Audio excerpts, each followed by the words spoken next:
Good evening, everyone. You're listening to another episode of the Tall and Short of the podcast. I'm your host, Justin. And I am Aaron. Welcome back, everybody. Good to see you, man. How was your week? It's been pretty good. It was a nice weekend. Had Memorial Day for those in the U.S. Hopefully people got to enjoy some time with their families and doing some fun stuff. But yeah, it was mostly a chill weekend for me to relax, kind of recoup a little bit. I've been Nice. burned out. Holiday weekend well spent. Oh, absolutely. That's what we like to hear. Did some good cooking. I did meet up with a few friends on Monday, so I didn't spend the whole weekend just at my house by myself. But I made some good food for it, which worked out well. Yeah, that's what's up. Yeah, how did the potato salad turn out? It was good. Yeah, it took me not that long, actually, and it ended up being pretty good. I wasn't sure because it's the first time I've made potato salad.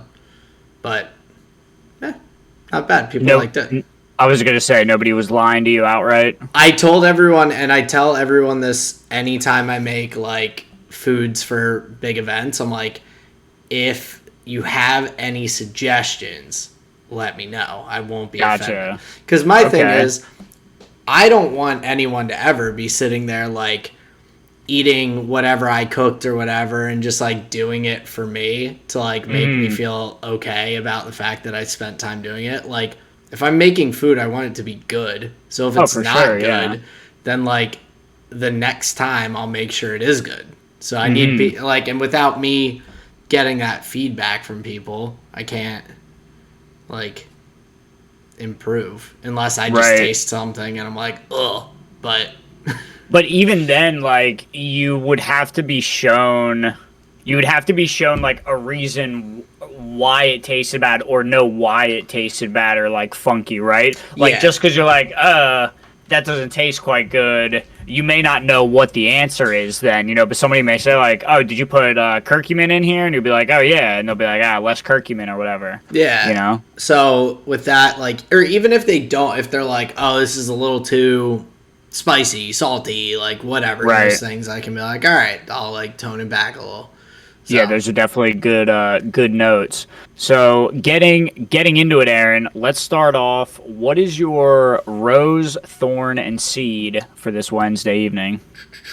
Well, rose, I guess. This is gonna be tougher than I thought it would be. Well, rose, okay. I'm going camping this weekend. It's first camping trip of the year. I'm hoping to get some pretty decent stories from it because I'm meeting up with my old housemate from Virginia, Kyle, who is a character, and he hiked the Appalachian Trail. I'm going with him and my buddy Shane. Shout out Shane. So we're going to be getting out there, drinking a lot, and having a good time in nature. So that's what's up. Somebody who hiked the Appalachian Trail is definitely a good addition to the party. They're gonna have some good experience. Oh yeah, and Shane has never met him, and he's never met Shane, so I think they're gonna cool. Get along pretty well. They're both. I mean, Shane was an Eagle Scout. Kyle did the Appalachian Trail. Shane has wanted to do the Appalachian Trail, so I'm sure they'll have plenty to talk about. Which is, I don't like having to be the like carrier of conversations. Like, I like when people around me that know me individually can, like, meet each other and have things to talk about. So it's cool that they already have stuff in common to be able to chat and all. So yeah, that is nice. Now, what would be your thorn for today? Thorn is that I feel like I have a lot of stuff to do for work this week. And with it being a 1 day shorter week, I'm slightly concerned about getting it all done. I should be fine, but work's been a little nutty lately. And, well, yeah, I guess, like, thorn is just work in general. Okay. So I had this... Fair enough.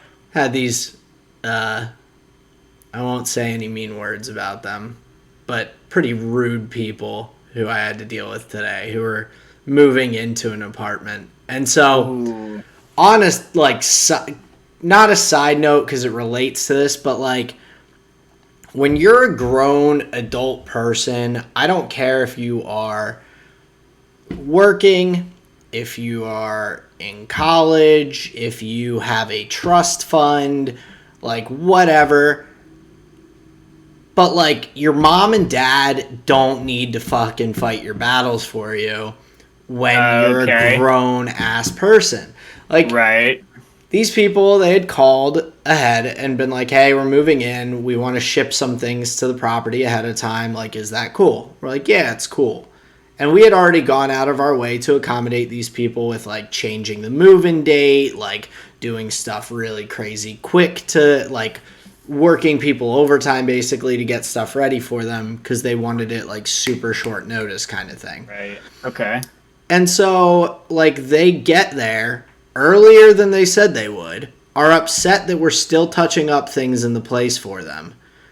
And then they go to these packages and like apparently a couple of the packages they couldn't find them. They're like, you guys said we could ship them here and like blah blah blah. This girl's mom calls the office. The mom's not even there helping her move in. The dad is there helping her move in. The mom's in another state. Calls the office. Damn. And starts going in at me like, you guys said that we could mail stuff here ahead of time, and like is the mailroom not secure where people could just take it? I'm like, you have to have an apartment key to get into the building. You have to have an apartment key to get into the mailroom. Mm-hmm. So, like, they are secured by keys. Oh, but packages are just sitting out there for, like, that anyone and everyone can take. It was like, we've never had any issues with people taking other people's packages. But, yes, the packages are there in the mailroom for people to pick up. If they don't fit in your mailbox, they are there. Like, what, like... Lady, at your house when Amazon comes and drops off a box, do you have a secure location that they, like, go into that you, like, no, they leave it on your damn doorstep. Like, this is 2 times more secure just by it being in 2 different locked locations. Right, with the 2 keys. And you're going to be, like, giving this to me over the phone. And so I'm like, all right, whatever. I went above and beyond. Had someone look different places for the package. Had them look at the front of the building. Had them look by the loading dock. All this stuff. Can't find these packages anywhere. So I emailed the girls. And the mom was nasty to me. The dad was rude to the property manager on the phone about it. Right. I emailed the girls. I'm like, hey, I have someone looking for the packages. Nothing's turned up. I'm really sorry. Best recommendation is to reach out to whoever shipped it, in case they, like, the delivery person dropped it off at the wrong address or, like, whatever. And the girl... And had they already, like, confirmed with, like, delivered notes for the packages? It said it was delivered, gotcha. But there were no, like, pictures or anything like that. And I get an email back from this girl that's like, we found all of our packages. It's like, oh, so they were there the whole time, and your mom in another state gave me shit. And your dad, who's here helping you move in, like, gave... Like, you didn't even really talk to us. But mom and dad, Miss 20-something-year-old girl, mom and dad are, like, babying you and calling it, like, come on, get out of here. And then that is unfortunate. And then you don't even apologize about the situation, like, oh, I am so sorry. We found them. We didn't see them the first time. No, just we got everything we ordered. Okay. Yeah. I was sorry about my parents. No, yeah. I just did a whole... Well, the girl was, like, there while her dad was, like, chewing out my property manager. So I was like... Jesus. So she's, like, not getting any good example. So I just killed him with kindness. I sent back in a nice email. I'm like, I am so glad you found everything. If there is anything I can do to be of assistance... Like, let me know. Hell yeah. I'm your number 1 guy. Like, get out. It just... So that was my thorn of the day, and just work in general is like, Okay. it's work, but All right. Well, you got to plant a seed still. You got to plant a seed. What are you looking forward to? So seed, my friend Jess, who got engaged about a month and a half ago, they sent a message to our group of friends. They set a date for their wedding for next year. So that is going to be this day they were breaking up. No. They set a date for the wedding, so it's a little over a year out, but I am already excited for it a bit. It's going to be fun seeing everyone, spending time with all our friends and doing that. So it'll be a cool time. So that's my seed. Hell yeah. A year out wedding. Looking forward to it. That's pretty cool. Some seeds take a while to grow, my friend. I guess this is true. So how about you? Let's get started on your rose for the all right. Week. So my rose for the day, I got my dad's deck power washed. I didn't get the trimmings done, but I got like the floor, the post, the railing. I got all the steps done. So he probably only had like 20 minutes of work left, like by the time I was done. We're going on Sunday to my parents' house for like a family gathering thing. Nice. That's a good rose. Power washing's a lot of fun. Dude, it's so satisfying. It's cool. Yeah, like, because you get the satisfying, like, clean, like, making clean where there's, like, a dirty line. Like, I love that feeling. Yeah. And then also, like, you just put the head things on, put the glasses on, and you're just, like, kind of in a zone, man. You're just going. I was soaked by the end of it. I hate that part of it, but whatever. Gotta wear a swimsuit next time, man. Yeah, this is true. My thorn for the day, which actually isn't that bad. It just, it's a little less money for the day. I had one client cancel. It was for very good reason though, so I'm not worried about it too much. And then the seed for the day, we found a sofa online that is part of a project to kind of upgrade some of our furniture, get some new furniture in to kind of improve the space and increase functionality. So that's my seed for today. We're hoping to get this place all set up. Very cool. Yeah. So that is our little intro bit for the day, a little bit of chit chat. Take us right into the first topic for today, Aaron. Yeah, so first topic, slightly different, but I wanted to talk a little bit about the Indy 500 and that being this past weekend. Very cool event. I have not watched a ton of IndyCar, so like watching this was like a nice, cool new experience. Still similar. There were some annoying things about the broadcast, but overall, like, really solid race, pretty interesting, some excitement, lots of some different pit windows strategies, some people getting screwed by said strategies, and it was exciting. The one thing that was crazy to me was the one guy that didn't get his tire on properly, and it like fell off, and then he slid into the wall, and then that tire like bounced off of some dude's car. Connor Daly was the guy who got hit by the tire on his car. Okay. So yeah, I had a couple videos of that pulled up on my side screen here. Dude. So, and then the like congestion in the pits, the one dude like locks up his brakes and slides into the wall then. Well, and he was the one who kind of screwed the guy that I was pulling for, literally only pulling for the guy because I threw a couple bucks on him to win in sports betting. So yeah. But yeah, that guy locking up, trying to slow down to not be speeding in the pit lane, hitting the wall, ended up causing two of the top guys to stay out and not be able to pit, to the point that they ended up running out of fuel and having to get a full refill. Cars stalling out in the pit lanes, like having trouble getting restarted. What was that? That was Craig, not Garrick. We're still alive. We're good. Cool. Mm-hmm.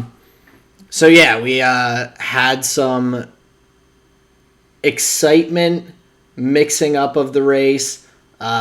Ended up having a 4-time winner win the race.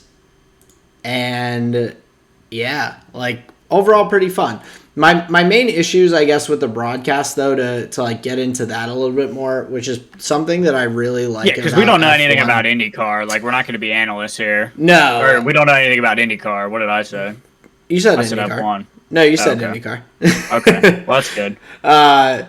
But the amount of commercials, man, like I understand like I've heard before that people from Europe like really don't enjoy American television because of the amount of commercials we have and all. And just throughout this race, it was like at some points it just felt like I was watching more commercials than I was watching racing. Like they've got racing, but then half the time they're doing a little side screen that's got a commercial on it with the commercial sound while you're still watching racing over here. But then they also had like full blown commercials where you just like can't see what's happening for like minutes just watching commercials. And that blows my mind for something that's like this, that's nonstop. Like I understand that it's a huge event and tons of people are watching and everything, but like, I don't know, have a ticker banner at the bottom that pops up different like sponsors and stuff like that. I don't remember a single goddamn commercial, but they all annoyed me. Like none of them are getting my business because they were annoying me during the Indy 500. Half the time I was muting it as soon as a commercial came up so I could watch Valorant on my phone.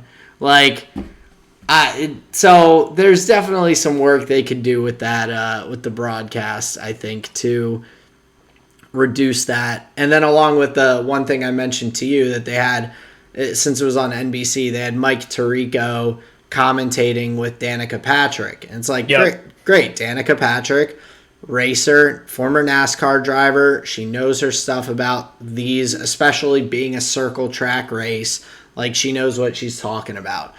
But, like, Mike Tirico is just a catch-all guy that you throw up there for sports and everything who doesn't add any value, in my opinion, to, like, any sort of racing conversation.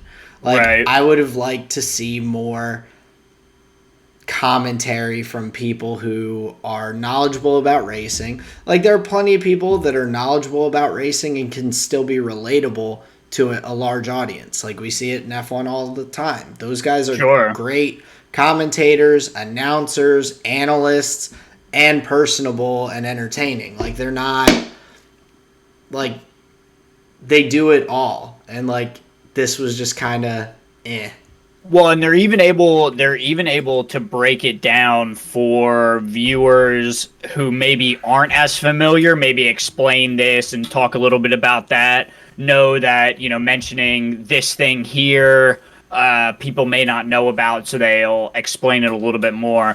But yeah, when you were talking about the very just, surface level, most obvious type stuff going on and calling that like a commentating, that is pretty lowbrow, I guess you could say. Not lowbrow, maybe just like a little bit lazy. But at the same time, I mean, you have to think about the like lowest common denominator factor. Yeah. Like how many people have that on in a room full of people? They're cheering. People are like spilling beer on each other, giving each other noogies and stuff. They're not listening to Danica Patrick. So yeah, that's fair, and I like racing, so obviously I'm more invested than most. And you're there for the broadcast. You're talk to me about the race. I want to hear what's going on. I wanted to see what was going on with the drivers, and the majority of it are, here's the top two people, they're still the top two, they're kind of changing up periodically, and there's like there were definitely other fights going on around the track and stuff like that got very little airtime. Like, they could have made it more exciting by like mixing it up, but the amount of commercials I think detracted from that, because every time they're not at commercial, they just want to show whoever's up front. And then before you can get into all that other stuff, like, you're back at commercial. It's like, Okay, I see. I don't Yeah, know. that's pretty lame. There's some definite spots that I found to be issues with it. But overall, I enjoyed the racing. Mm-hmm. There was some excitement. Helio Castro Nieves, who won the race, he is a 4-time Indy 500 winner now. So that Yep. is the tied for the most Indy 500 wins. Which congrats to him. That's really awesome. He was driving with a Honda engine, so Honda out there, even though they're Oh leaving. wow. Well, and I looked it up, and even though Honda is leaving F1, they're not leaving IndyCar, which I'm not really sure why. Interesting. But it was just a weird thing I noticed while going through. But it was also cool. Like I've mentioned that I really enjoy that Roman Grosjean has been a bit more active on Twitter and everything with his racing over in IndyCar and all. And he put out a tweet about the tire that hit Connor Daly's car and everything after coming off. And he tweeted out, "Thanks, Aero Screen. I was very stupid not to want the Halo or Aero Screen to be brought forward. I'll never race a car without it anymore." And I mean, obviously, like his Halo in the crash that he went through the barriers, like that saved his life 100%. Yeah. But it's cool to see that drivers have kind of come around, because that was a really like disliked thing when it first came into F1. Like people, I can imagine. It's people like didn't- right in front of your view. Yeah, The people post. hated it. A lot of the drivers were not happy about it. Right. Well, but- they thought they were fine with just like the angle of the thing, keeping them in the pocket. But bro, The fact that it's already saved probably multiple like how fast that tire was probably bouncing along the track, like that could take someone's head off. Like that's very, very. Well, and it was probably spinning too, so not only would it take your head off, but it would cauterize the wound immediately. Just like Seriously, like the danger in these sports, like the safety measures they put in place are absolutely amazing and really, really awesome that they have been able to do that and make them work without really any loss for the drivers. I think there's no, once you adjust to it, there's no like you race worse because of the Halo kind of thing. Yeah, no way. So, I think if OSHA has an award for it, Romain Grosjean's definitely going to win their safety award this year. He is safety's biggest advocate right now in racing. Yeah, I mean it's awesome. So I enjoyed the race a lot. It was cool to see. I also saw a stat. It is the fastest Indy 500 in history. With an average speed of 190.69 miles per hour. Wow. So... And that's across, like, how many cars? What was the grid? 33? I think so. 33, 34, something like that. Right. So that's across 30... Let's just call it 30... Let's just call it... We'll just say 30 cars. Like, the average speed is 194 point something across 30 vehicles. Dude... Yeah. That is a dangerous bit of tarmac there for a couple hours. Well, and that is it's just under 307 kilometers per hour. And so like when you think about the F1 speed traps and everything, usually they're coming through those speed traps with DRS at like 230, 235 kilometers per hour. So they are flying, which is also a reason why Romain Grosjean doesn't race in those. He doesn't want to be a part of racing with like that high of speeds. He's said basically, I don't want my family to be worried about me going that fast. He's like, I'll still do the street tracks that are slower. You've got more turning and all, but these just like high speed, crazy, like he's like, nah, I'm good. Right. The Weenie Hut Jr. Go-kart track.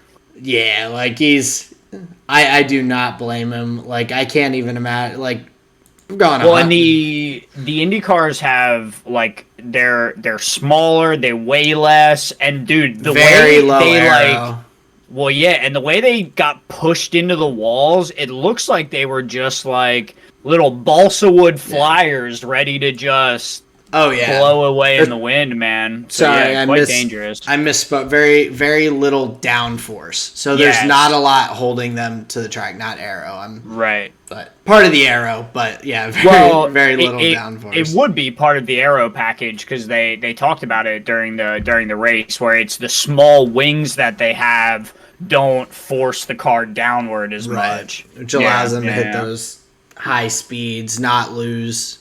And then if I notice, the rake on the cars, they seem to be like leveled. There were no, you know. Yeah, they're pretty.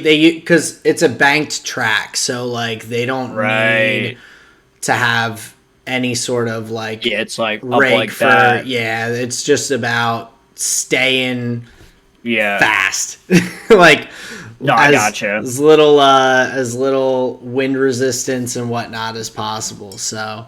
Speaking about going fast, what I thought was dope was the amount of overtaking that happened at the front. Like, you could tell it was this, like, well-rehearsed little dance that would happen between 2 and 1 where, you know, like, they find the line, see if they can shoot by, and then they'll get the draft and then fucking nail by them. Well, it was, like, way more passing than in F1. Yeah, and for a while early on, too, like, part of that is because of the aero and everything, whoever's in front burns fuel much quicker because they have the wind resistance, and the other people are getting that,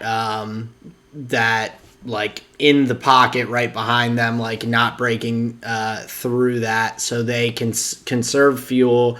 So it's like honestly a strategy for a lot of the drivers to not be in first and to be able to chill and stick close enough for the overtake at the end. Yeah, exactly. Yeah. So makes it exciting, keeps it interesting. Well, and that's what what's his name Palou was trying to do on the homie on the final lap. But they were coming up to the back markers. Yeah. And so my man like caught the draft, like blocked the inside line or whatever, and then he just like had him for the next like whatever half mile. Yep. I was like, that's some pretty cheeky racing right there. Oh yeah.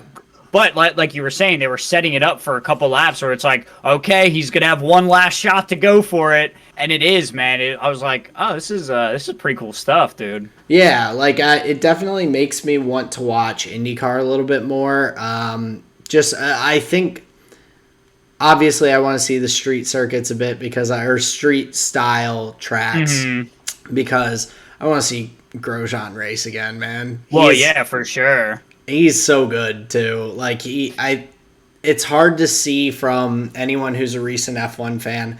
Like as you can see now with Schumacher and Mazepin, like Haas is not what they used to be. But Grosjean used to win. He had some race wins with Lotus and like was he is a very, very talented driver. He was, as far as I understand from different stuff I've read up on, it sounded like when he joined the grid, there were a lot of older drivers who would like long-standing drivers who kind of held the seats in the best cars so that like the young drivers didn't necessarily get those opportunities. And then once those opportunities were opening up, a lot of the better cars and better teams were trying to go for the younger guns. And so he like kind of missed that opportunity a little bit. Right, because he was already in a seat, but not hot enough to get the attention of like a Mercedes or a Ferrari or a Red Bull. Right, exactly. Right. So like kind of what I would imagine almost like a Giovinazzi is in F1 now. Like he's not a bad driver, very consistent, pretty solid, but he's not going to necessarily get a shot in one of those faster teams on the grid because he hasn't really like done anything like crazy spectacular. Like, he's a good driver and he's consistent, but he hasn't pushed the Alfa Romeo to where it's like, oh, whoa, we got to look at that guy. Right. And so, like, these teams like Ferrari have gone for the young guys like Sainz and Leclerc, who have a lot of potential and everything and have longer, like, not that Giovinazzi's old, but, like, he's a little older than those other guys. So, like, like longevity-wise, Leclerc, Sainz are going to be able to hopefully stay in F1 longer is I think the idea. So yeah, and you can tell some teams have that like franchise quarterback mentality with their drivers, where especially with like remember Lando this past weekend at Monaco where they announced I think it was like a 3-year contract with McLaren. Yeah, extended to 2023. Yeah, that seems like whoa, like they're committing to each other for a decent amount of time. So it's cool to see these young talents, these fast young drivers getting into those slots. But like you're alluding to with Romain and Giovinazzi, it does lead them to be a little bit overlooked even if they do have the skill to maybe put a faster car like higher on the grid, the car that they're in kind of keeps them gated from the eyes, if you will. Definitely a little bit. So, and I guess that kind of leads us into the F1 talk a little bit with the Baku Azerbaijan Grand Prix coming up, which I'm very much looking forward to. I think that course is pretty sweet. Yeah, it's one of my favorites. I've talked about it when we were talking about like.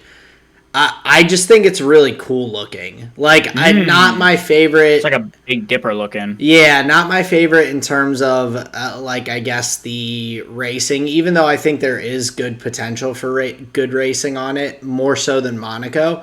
But, like, in the F1 game, it's one of my favorite tracks to, like, race on because I like looking at it all. Like, you've got the section through Castle, like, and through like the streets and all the buildings like look really cool.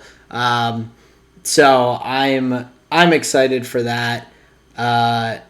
Will hopefully be a pretty good race. And I think it's now. Go ahead. I was gonna say I think it'll be interesting to see how things shake out in terms of like the Mercedes cars and all after we were just at Monaco on another street circuit where I mean Valtteri wasn't like struggling but Lewis definitely was, so it'll be interesting. Now, what storylines, so you mentioned Valtteri and Lewis, what storylines are you looking ahead to coming into Baku? So I mean the big one for me is seeing how Lewis bounces back from this. I have no doubt Valtteri will be able to bounce back. He's had bad luck before. He was running P2 when he had his issue with the pit stop that made him DNF.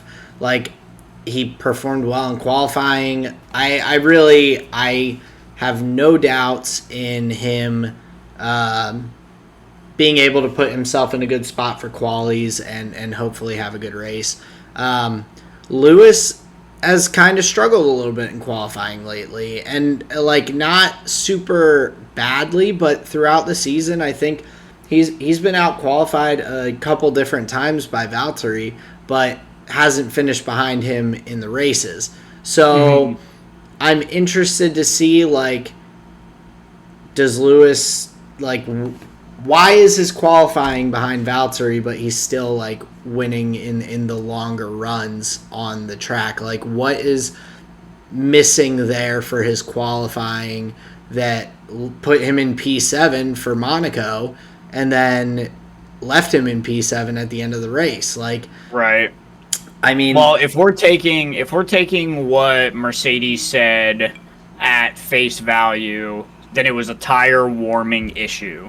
I don't. That he wasn't able to get the tires up to temp, and that just slowed him down. They were too cold. I mean,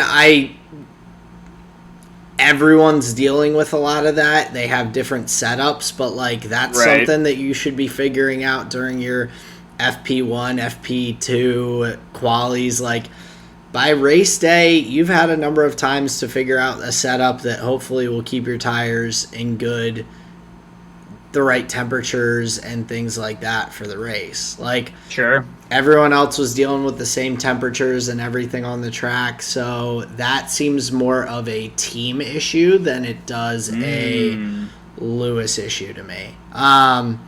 Or it could be a car issue. So, like, which in this case would mean that they probably will have issues at Baku. It's the fastest street circuit of any of the street circuits that are raced on, but it's still a street circuit compared to some of the faster tracks. Street circuit meaning tighter walls, a bunch more like chicanes, 90-degree turns. Like going through real city streets, not like a track made for racing. Right.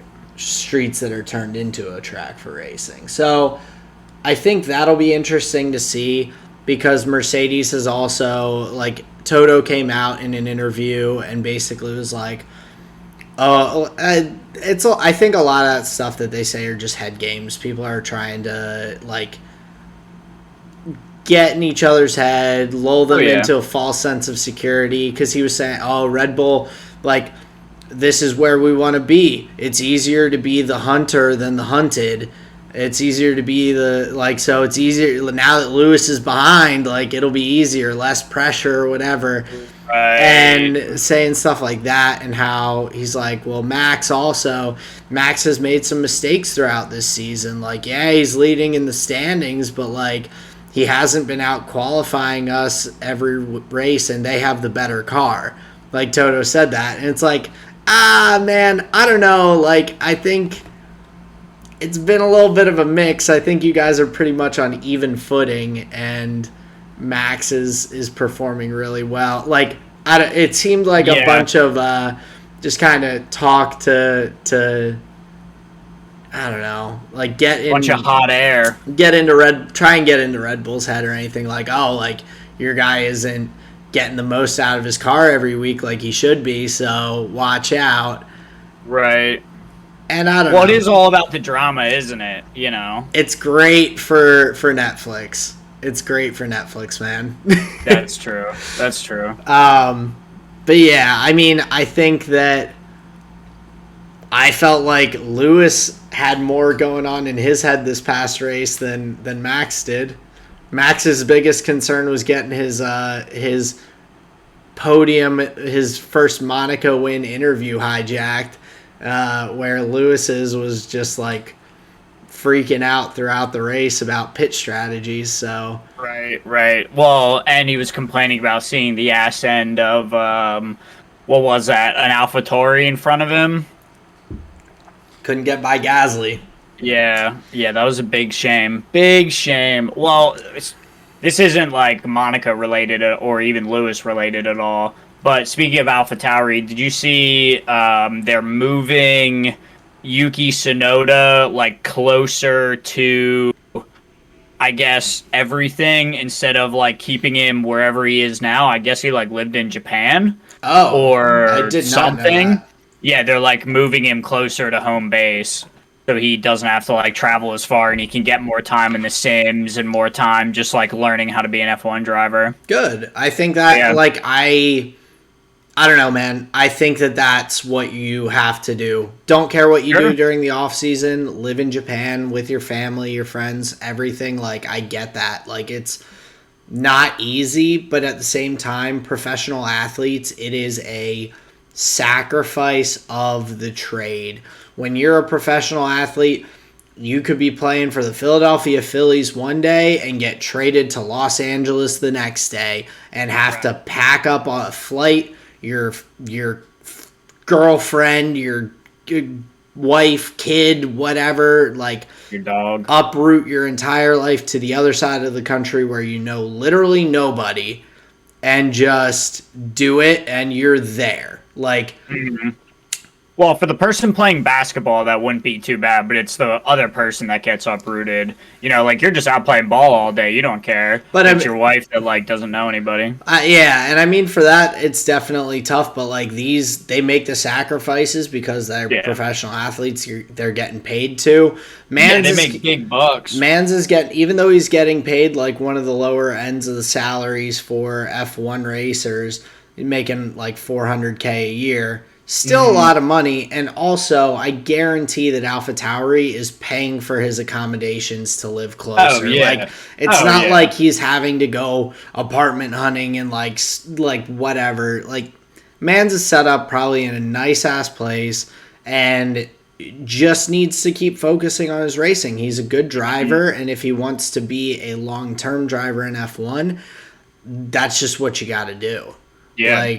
Well, and it sounds like AlphaTauri is making the investments to keep him around for a little bit of time. Yeah. Because that's what the article was saying, that they were saying we're moving him. So yeah, definitely all expenses paid, I'm sure. Yeah, and I think that's the right thing to do. Like, Yuki is a super talented driver. And, like, half of these tracks that he's had poor performances on, he's a rookie, and he's never raced these tracks before in his life. Like, right. And there are guys out there like Lewis who not only has, like, raced at Monaco 15 times, he's won it 5 times or whatever. Like, he's out there on a grid with a lot of, like, really talented drivers who also have more experience than him. So him being talented does a lot for him, but, like, he needs every edge he can take to help him get up there, and so that next year he is performing, like, really, really well and looking good, or as good as I think we feel that he's capable of. So yeah, he definitely shows glimmers of it, like, every race, every qualifier. So yeah, I'm just excited to. Hopefully that's the change he needs to, you know, bring it bring it a little bit more on race day. Back to the Baku Grand Prix coming up this weekend. We talked a little bit about Valtteri, we talked a little bit about Lewis and the Red Bull guys, well, a little bit about Max. How do you think Checo's going to do, and then lead us into talking about McLaren, because they had a pretty good race at Monaco, as did Ferrari. So that was actually going to be the other storyline that I'm kind of watching out for, is actually more so than McLaren, it's Ferrari. Man, it very easily could have ended up being a Ferrari 2-3, a Ferrari 1-3 this past weekend if Leclerc had been able to start the race. Like, Max got a bad start. He could have gotten stuck behind Leclerc and been pinned between him and Sainz the entire race. That easily could have happened. So I'm really looking to see how Ferrari performs this week. I think that's the big one for me. I was definitely impressed by Lando and by the McLaren team. I think Danny Ricciardo had a rough weekend, but he's a veteran. That's not going to shake him. He's going to bounce back very easily. And so I'm interested to see how he does coming back.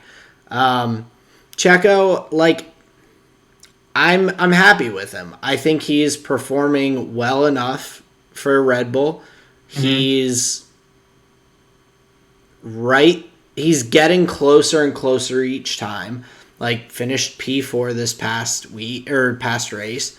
I think he is getting closer and closer for Red Bull to being where they want him to be and getting more comfortable with the car. And so that's what they need more than anything for this fight with Mercedes. I think, for sure, would not be shocked to see at the end of this weekend Max hold on to the Drivers' Championship, but for Mercedes to take back the Constructors' lead, just because I think Checo's still a little bit lagging behind, but he's the only guy out of those 4 that has not been in that same car for the past like 3 or more years.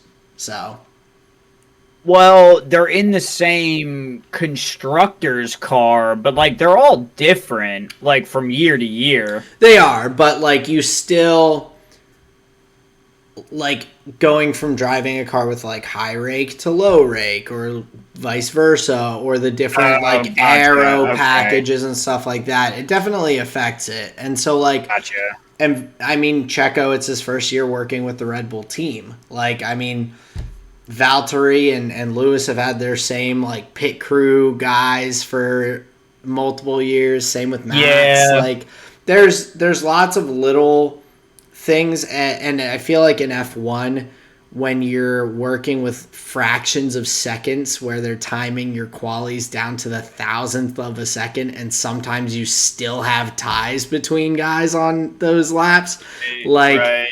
those tiny things and differences add up enough to push you down a few spots. Yeah. So so I think Checo will do fine. I don't know if it will be good enough for Red Bull to stay in the lead in the constructors, but I think Max has been performing well enough to at least keep the Drivers' Championship, hopefully, as a fanboy over here. So, Well, I mean, even fanboying aside, you have to just kind of look at the facts too. It's not like we're 100%. like, oh, Max is gonna win, and he's like, P20 every race. Right. We're not fanboying like that. No. But to your point, Red Bull will need a second car at some point if they want to really take the constructors from Mercedes. Because say what you want about Valtteri, he's going to be in the top 5 every race. Yep. Right? He's going to be 2, 3, or 4, maybe even 1, maybe 5, depending on what happens. But he is always going to be up there. You can't say the same about Checo as far as like second drivers. I mean, it took Mercedes getting a DNF and a P7 with Red Bull going 1-4 in that race, Right. for Red Bull to have a 1-point lead in the constructors.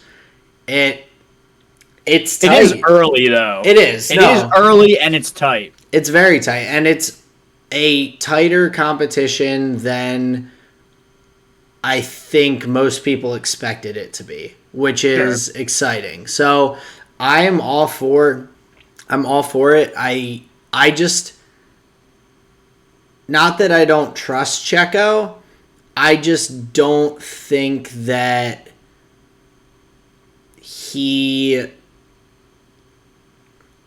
I don't want to be too critical on him at this point. Like, he's still getting used to the car. It's still super early in the season. I don't want to, we're the number one F1 podcast out there, man. Like, I don't want him to hear this and become dejected about how he's doing.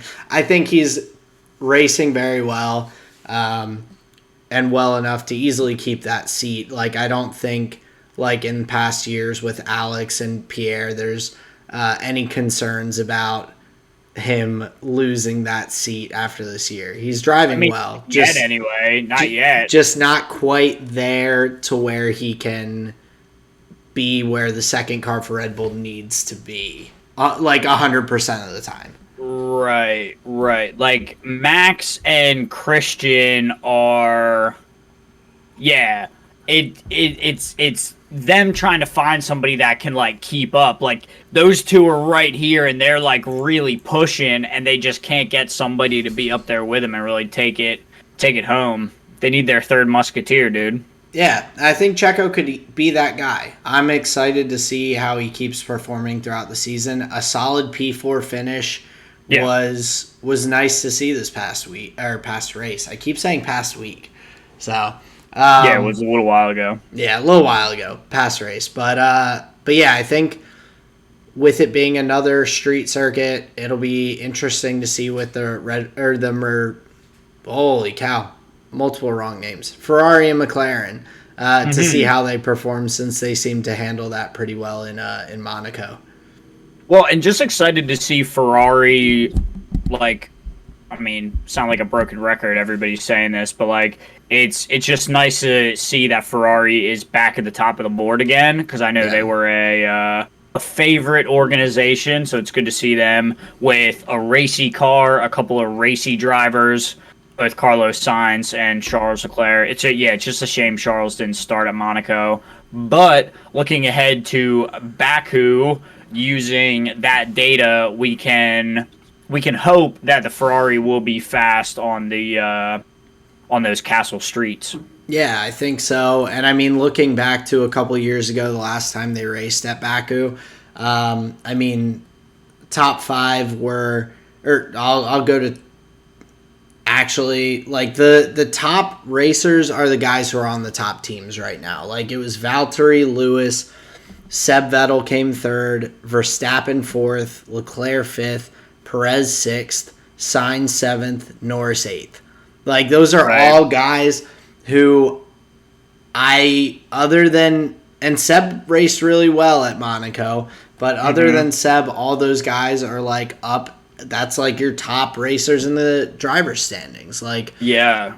I'm fully expecting them all to put in good performances and for it to be a very, very exciting race, fun weekend. So yeah, agreed. We do not have a race companion for this race coming up. Aaron will be camping, and I will be at a family gathering. And apologies to the people that we didn't have one. For the Monaco race. Yeah, it is all good. We'll have plenty of races to get more race companions for. Sure, so. In this year and in the years to come. Oh, 100%. But yeah, just so if you're looking for that this weekend, you're not gonna find it. But I think for the next race, I'm hoping that we'll be able to do something for you, for you all out there. So should be a very fun racing weekend. But yeah, we will not be able to join you all. We'll be watching separately for this one.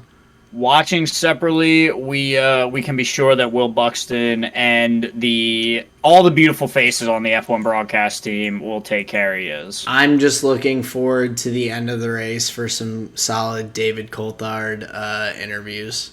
Dude, bring me Serena Williams every Sunday. That's what I want to see. Honestly, she should just join the broadcast.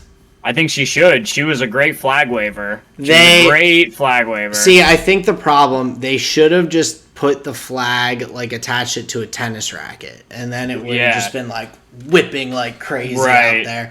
But they put it on this weird little pole, and she's like, this is, like, I don't know what to do with this. It's like playing ping pong when you're a professional tennis player. Come on. Yeah. Well, you could tell it seemed like too light for her big arms, right? She couldn't even realize she was holding something. She is strong. Like, the fact that she hits tennis balls like over 100 miles an hour at people. Yeah. Dude, she could probably flick my head off, dude. Just doink. Impressive. Strong woman. Like, and she's married to one of the founders of Reddit. Oh, wow. Yeah. Alex, whatever his name is. Alex Each? No, I'm gotcha. Blanking on his name. Alexis Ohanian. Oh, gotcha. Very cool. One of the founders of Reddit.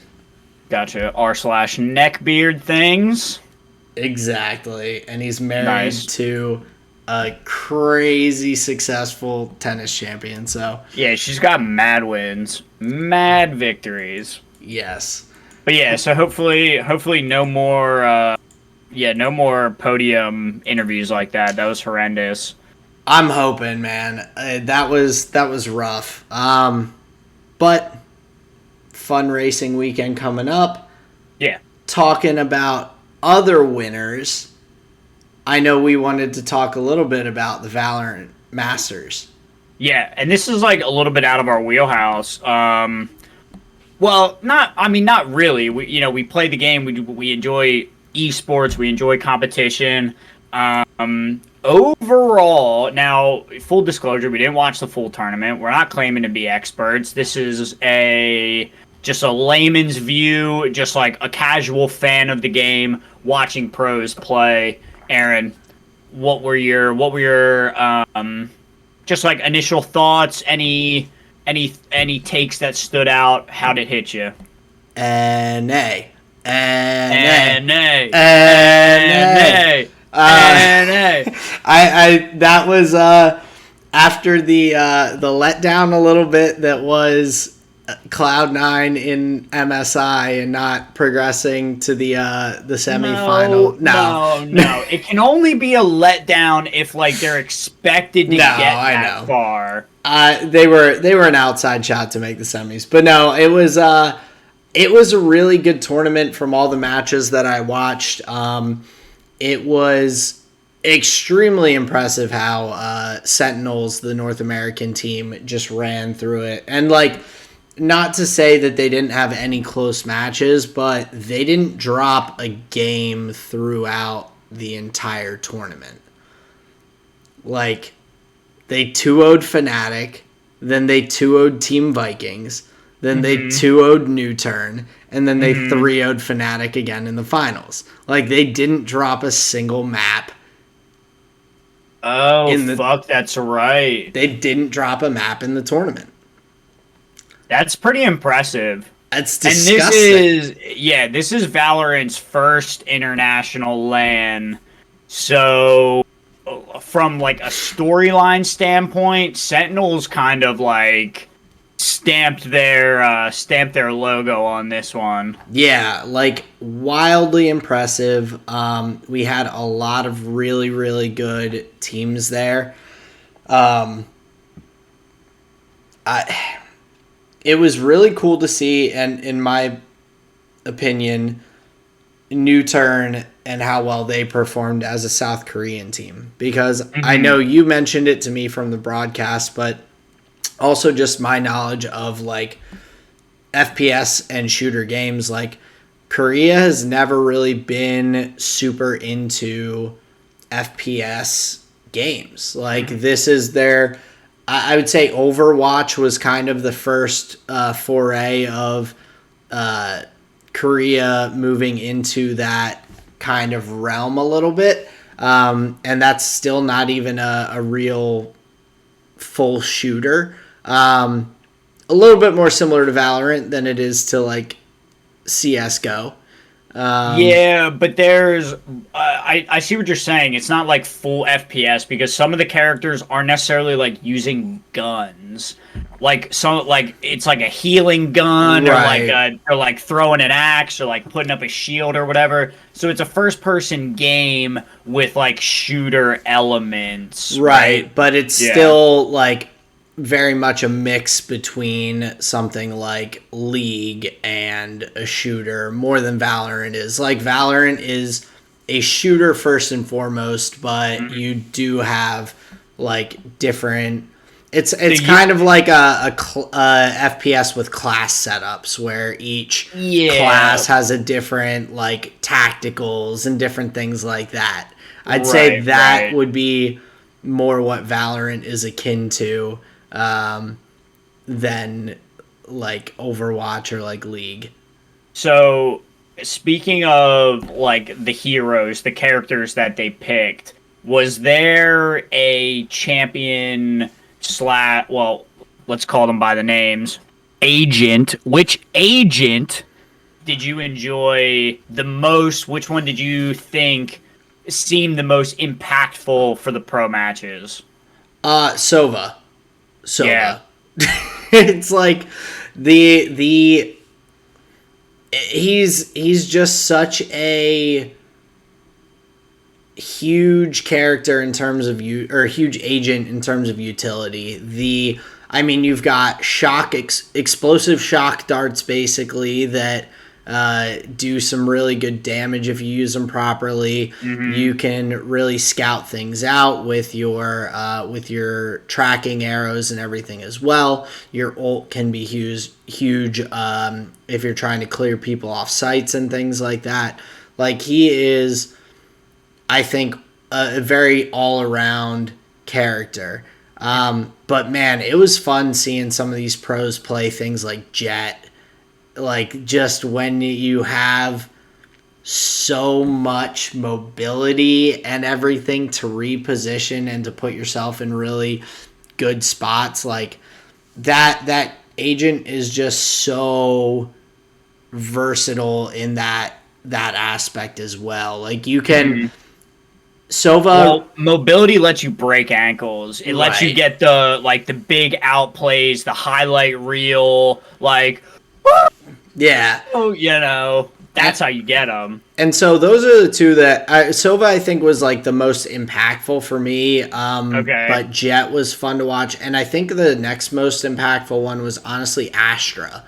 That's who I was gonna say. Yeah, that big purple wall that she can use, and the smokes that she can drop down. Well, and she has she is crazy. She has the gravity thing too, which I believe, if I was listening properly to the broadcast, they said it was tweaked enough that if you drop it on a site while someone is trying to defuse, it displaces them enough that they lose the diffuse.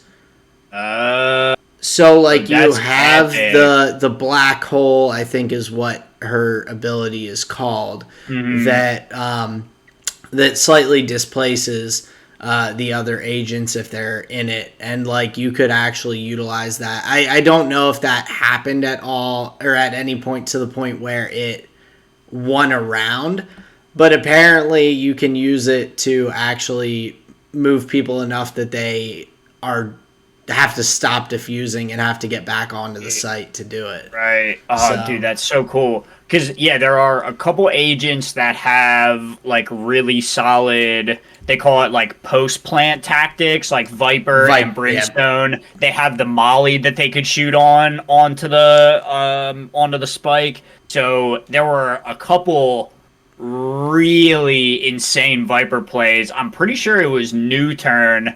They played a good bit of the Viper from what I remember. Yeah. And I forget the player's name. I'll just say New Turn, the team. Like, their Viper player was like bouncing it off of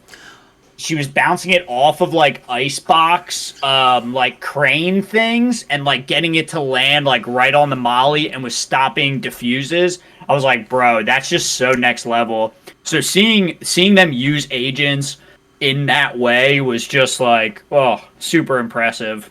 Yeah. But I thought the Astra and the Viper were really cool. Oh, 100%. They were like, I don't know, just across the board, it was really cool to see these professionals play in this tournament setting with like banning maps, picking maps, seeing what the teams felt more comfortable on and kind of what fitted their play style.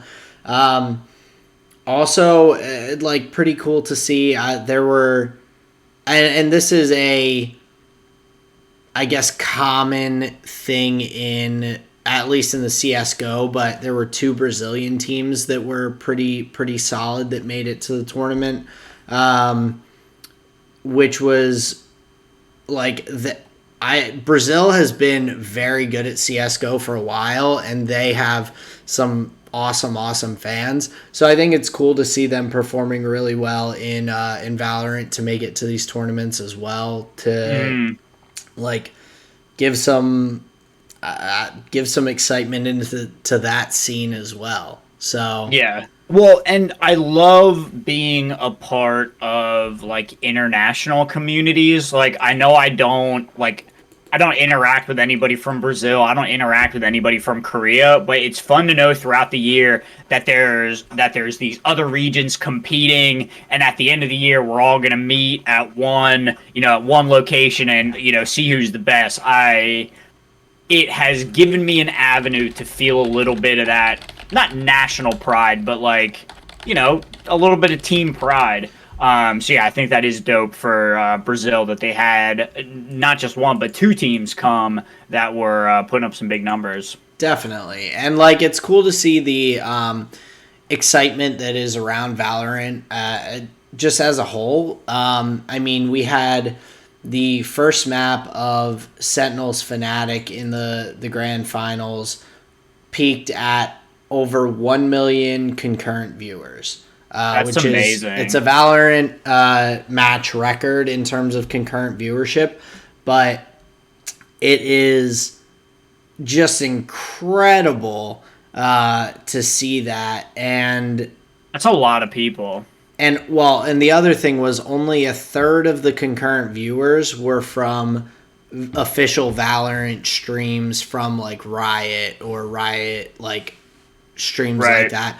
The rest were all concurrent viewership from people watching co-streams and things like that. So Gotcha. two-thirds of the viewership was coming from co-streams, which is just wild to me. Well, because that means that there's personalities in the scene or close to the scene that are soaking up eyes as well, that are being like ambassadors for that esport. Yeah, absolutely. Like you were talking, it was Shroud who had a bunch of viewers, right? Yes, Shroud Yeah, had like Shroud he's had the person that you want to be watching, man. When He we were knows watching, he everything. had like 330,000 viewers, while the main Valorant stream had like 110. Like he was tripling their stream totals. That's so crazy. And it's also like just in terms of Valorant as a whole, I think the way they have it set up is a little bit better for international tournaments, I guess, than the way LCS and League of Legends is. I like their setup. So, like, they had the open qualifiers, online open qualifiers in February, the Valorant Masters 1 in March. Then they had the open qualifiers for Challengers Open qualifiers again in April and May for this event here in June. Then they're going to have It all fed into like Right, It it's all these- fed into this tournament. Yeah, these Challengers tournaments are feeding into the Masters tournaments, and then there's going to be another Challengers tournament from July to August that will feed into, or open qualifiers, not a tournament, open qualifiers that will feed into a September Masters tournament. Wow. Here, I'll link you real quick. Okay. Nice. So you can see what I'm looking at in the talking points. But yeah, so they're going to continue doing this, and then have in October the Champions Last Chance qualifier, and then Valorant Champions in December at the end of the year.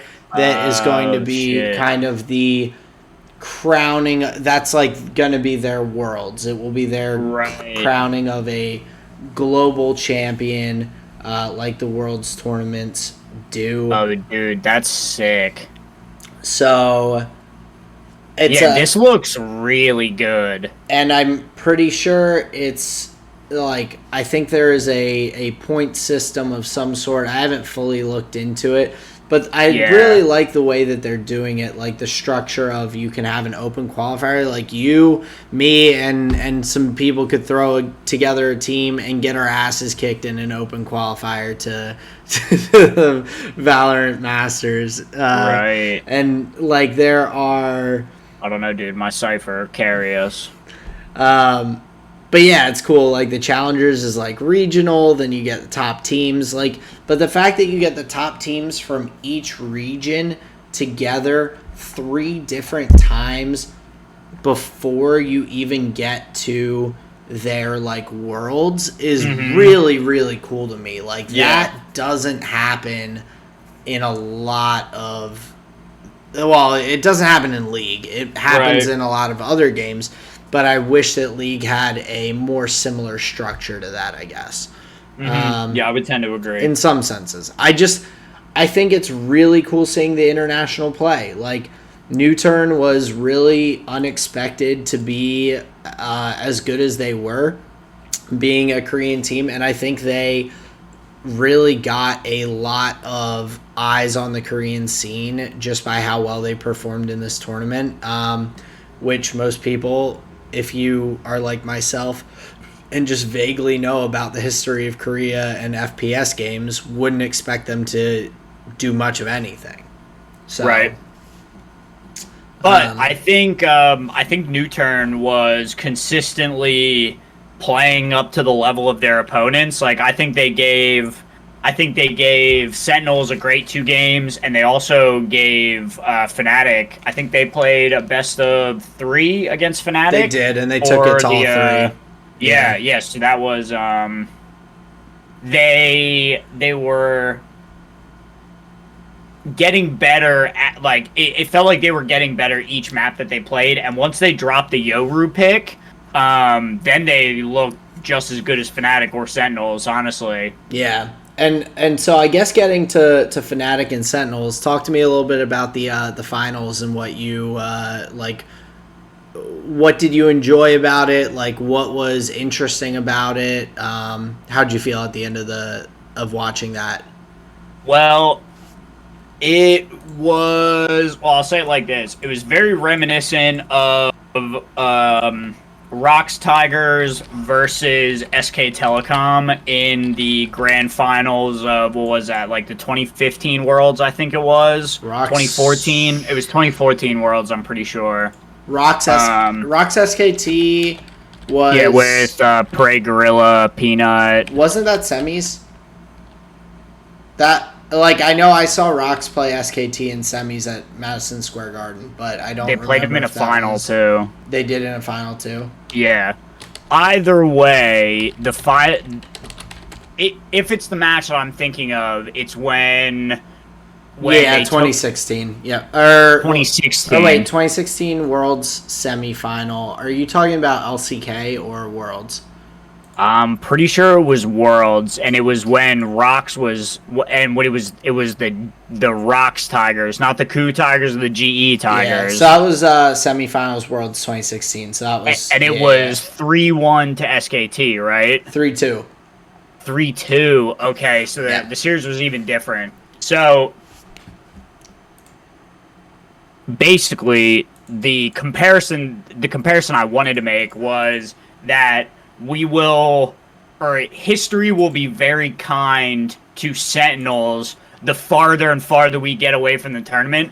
And this is no knock to Sentinels. It's just like kind of a comment of how these storylines go, especially in esports, is the farther and farther we get away from this tournament, the more and more that 3-0 is going to solidify in people's minds and be like, they were so much better than Fnatic. It was a stomp, yada, yada, yada. But my takeaway for the series, and I would like to immortalize this on this podcast, Fnatic played way better and brought closer matches than Sentinels may have really wanted. The triple overtime on map 2, I guess that was like, if there was going to be a board where Fnatic swung the momentum in their favor, it was going to be in that triple overtime against Sentinels. And the way they were just going round for round back and forth, I really thought it was going to go to all 5 games.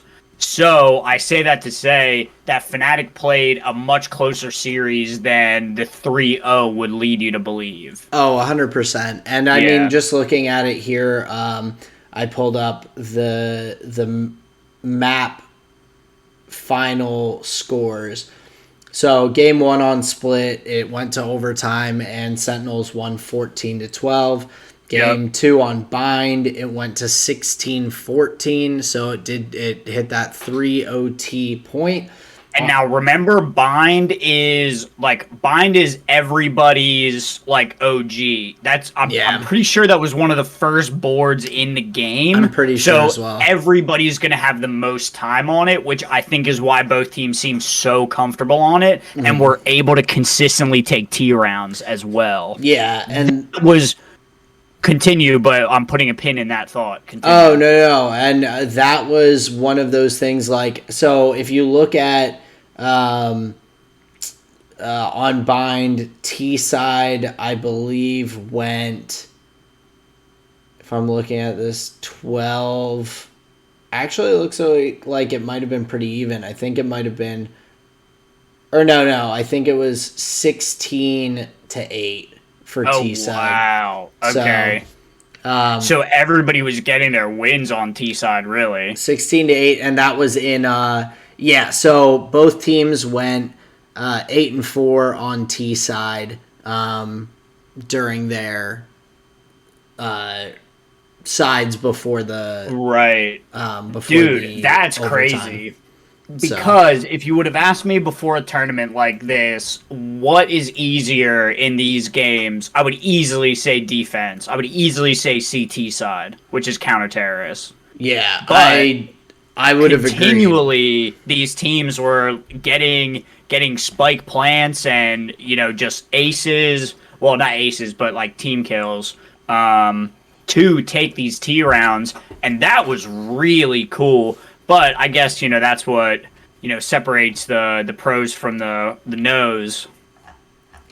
That's a good way to put it. But yeah, like it was really tight. And even in game 3 on Haven, they had, the final was 13-11. Like that easily could have gone to OT as well. Mm-hmm. So yeah, just to say that Fnatic played phenomenally as well.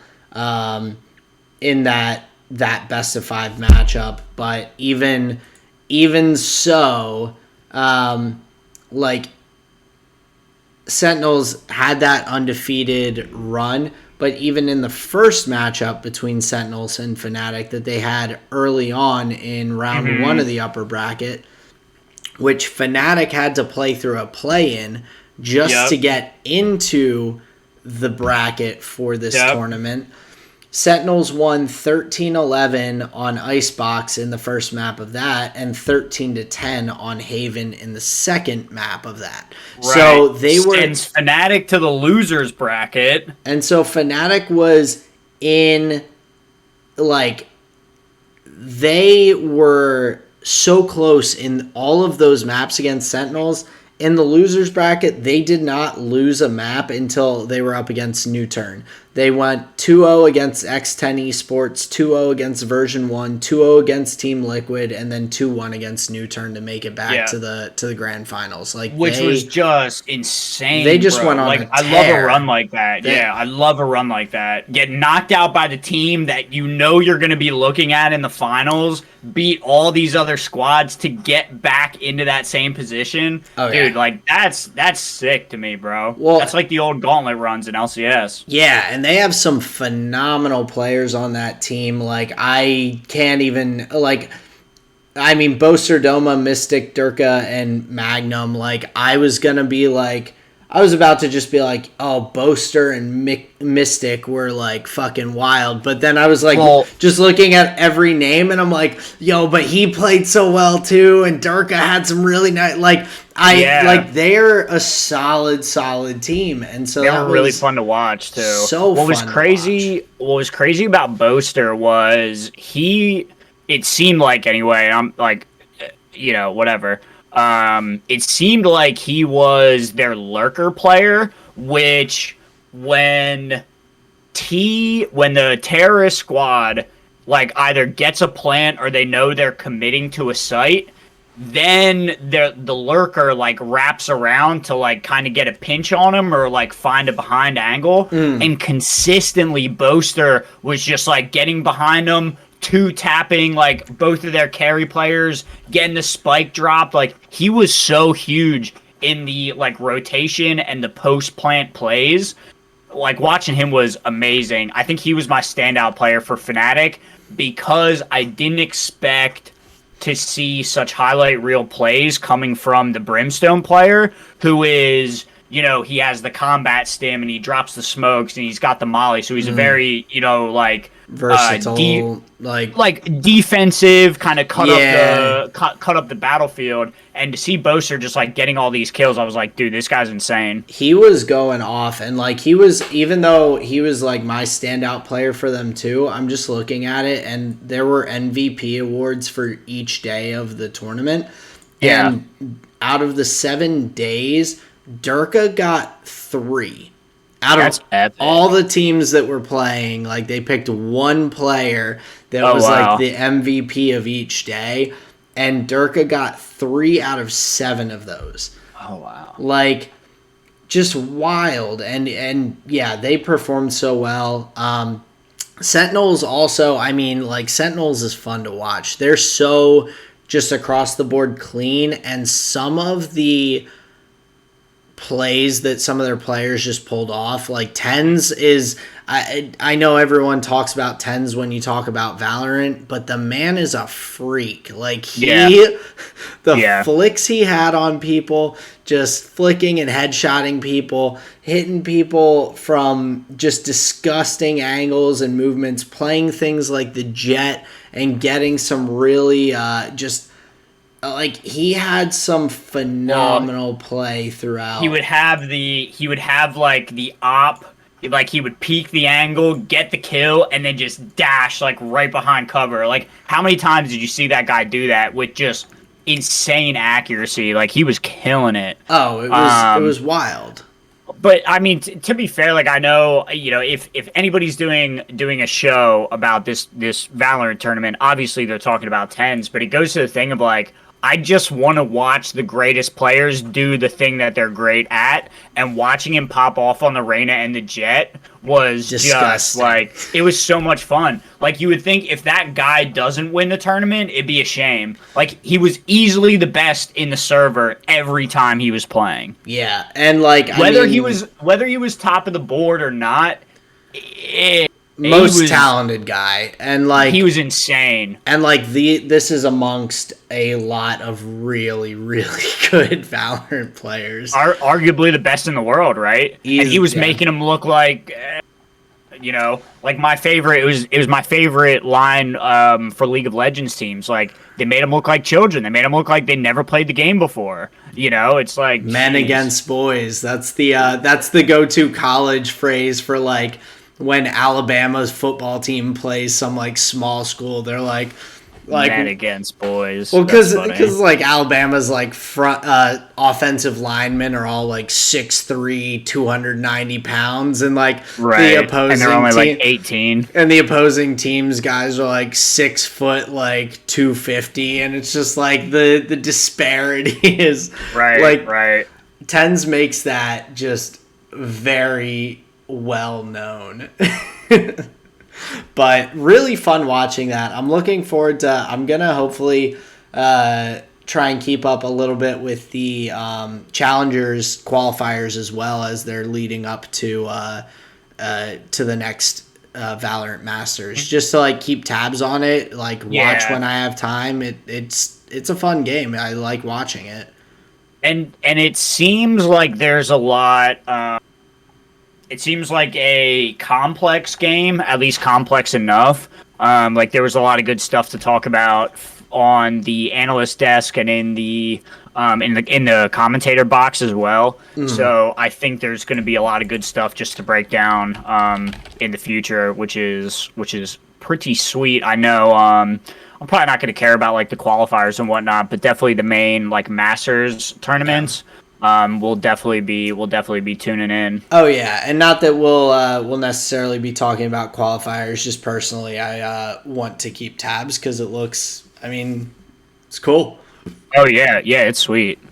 And with I think it was today, Tens got signed officially by Sentinels now, no longer on loan from Cloud9. Yeah. Because I know he and wanted to stay. There were a couple articles about how he was hoping he would be able to. And I think and that's, I mean, just to talk about my boys a little bit, I think that's one thing, honestly, that Jack and the Cloud9 management has been really cool about, is when players are looking for better options and are looking for better options for them personally or looking for something different.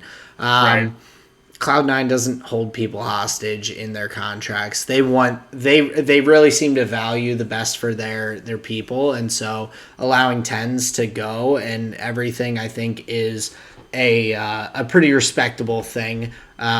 When you have like what most consider the best player in the world at a game, and you're just like, yeah, like I'll let him go because like he likes to be on this team better. Like he was on loan and did phenomenally, and he's like, yeah, all right. Yeah. It's not like Jack gave him away for like a favor and a back rub. No, I mean his money's worth. Jack's a businessman, but at the same time, like there are teams that would 100% hold that man. They're like, nope, you've got a contract with us. You got to play for us. Like, sorry, Sentinels, good luck. Like, fuck you. And I like that teams are not like that nowadays. They used, like, the earlier days of League were fucking bad with some of that shit. Well, sometimes they were like your only player on the team. Yeah, and C9 has never been like that, which I appreciate just as like, and I would appreciate it with any team because I think it's the right fucking thing to do. Mm-hmm. So yeah, I agree. It's probably easier for a squad if like you don't have like Cloud9 has never been like the superstar team. It was always a team of players that worked exceptionally well together, and that's how they got their edges. It wasn't ever like, oh, we're just gonna work around this, our star 80 carry or whatever it was. Right. They had to they always had to like eke out their victories as a squad, not as like, oh, he's just popping off. Right. And C9's Valorant team is still pretty solid as well. Like in the NA Challengers they finished third. So they were just out of making it to this Valorant Masters, right? And they played that tournament without tens. Like he was playing for Sentinels throughout that tournament.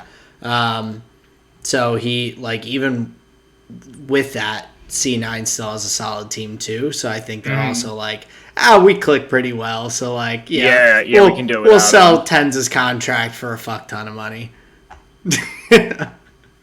Buy more computers. All the Red Bull the boys could want.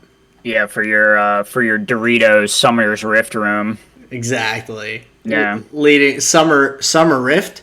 Did you just say Summer Rift?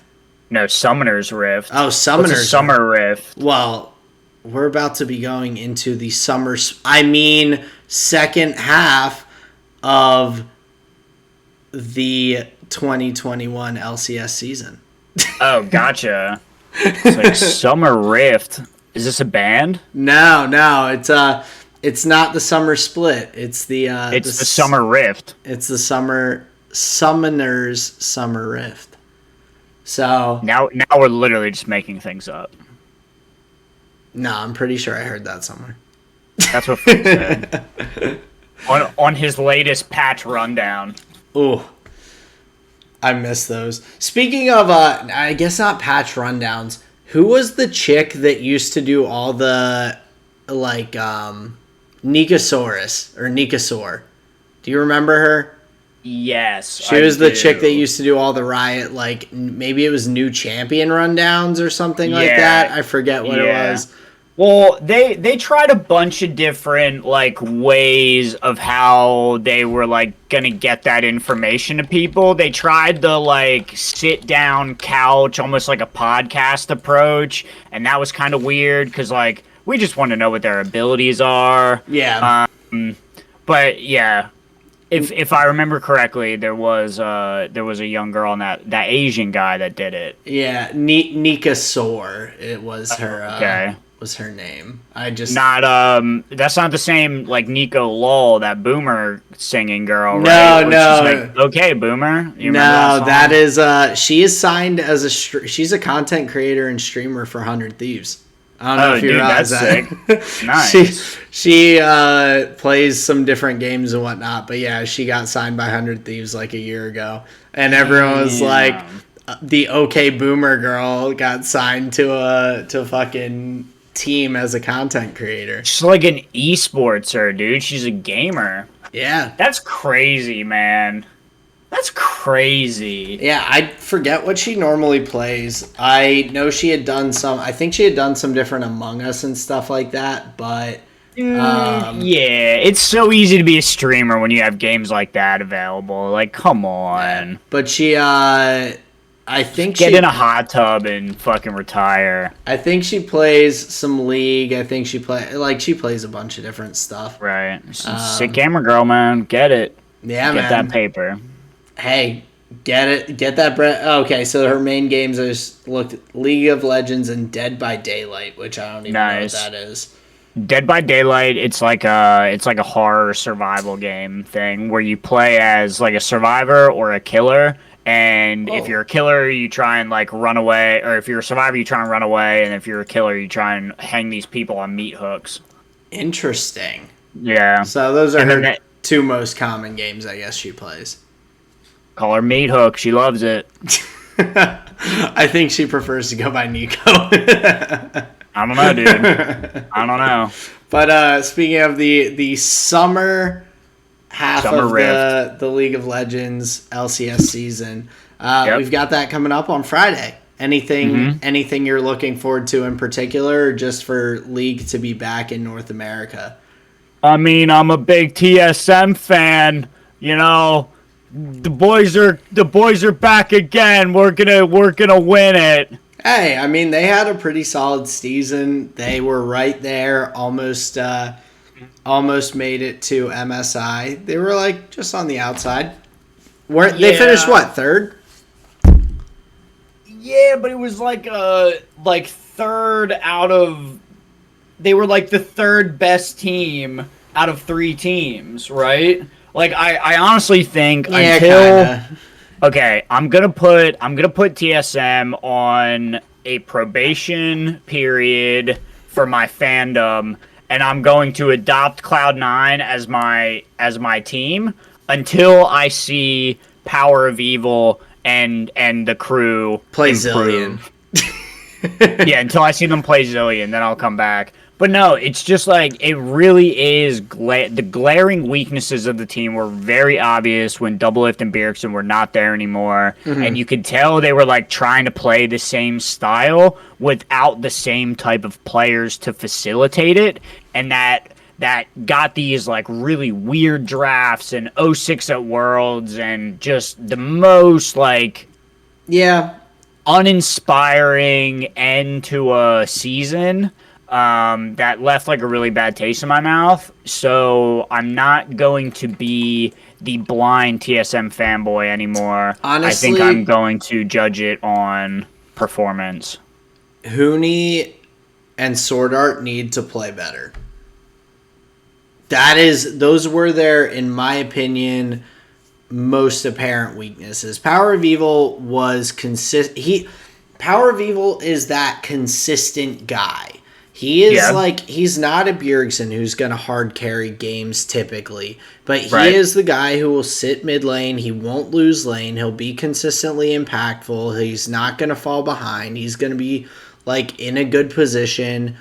Spica was probably, in my opinion, the best player on that team last split, where he was performing very well amongst junglers in North America, and really, like, he was getting lots of steals on objectives. He was he was doing a lot of stuff to put them in a good spot, and Lost is young and played very well for a young, newer AD carry in LCS.